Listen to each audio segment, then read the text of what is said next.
Actually എൻ്റെ first duet പാടിയത് ചിത്ര ചേച്ചിയുടെ കൂടെയാണ്. தென்மேற்கு பருவ காற்று தேனி பக்கம் வீசும்போது சாரல் இன்பச்சாரல் தென்மாங்கு பாடிக்கொண்டு சில சிலவென்று சென்றதம்மா தூரல் முத்த தூரல் வெங்காட்டு பொத்த கள்ளி சட்டென்று மொட்டு வீடு செங்காட்டு சில்லி செடி சில்லென்று பூவெடுக்க தென்மேற்கு பருவ காற்று தேனி பக்கம் வீசும்போது சாரல் இன்பச்சாரல் தென்மாங்கு பாடிக்கொண்டு சிலு சிலுவென்று சிந்துதம்மா தூரல் முத்து தூரல்.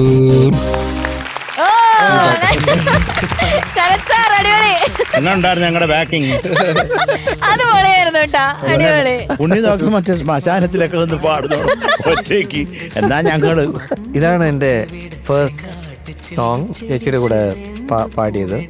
First duet ever. AR Rahman സാറിൻ്റെ composition. This is my second song after എന്നവിളി. തെന്മേർക്കാണ് നെക്സ്റ്റ് പാടിയ പാട്ട്. അപ്പോൾ ആൻഡ് ദെൻ രാജാ സാറിന് വേണ്ടിയിട്ട് ഞങ്ങൾ രണ്ടുപേരും കൂടി പാടിയൊരു മഹാരാജനോട് റാണി വന്ന് സേരും. അതൊരു absolutely dedicated musician. Sincerity, devotion, dedication and hard work. ഞാൻ കുറെ പഠിച്ചിട്ടുണ്ട്. I mean singing with her ശരിക്കും ഒരു എക്സ്പീരിയൻസ് ആണ്. അവരുടെ ഒരു concentration and the way she learns the song ഒന്നിച്ച്. So and as a person such a sweet heart. Truly ഒരു I feel blessed to have been able to work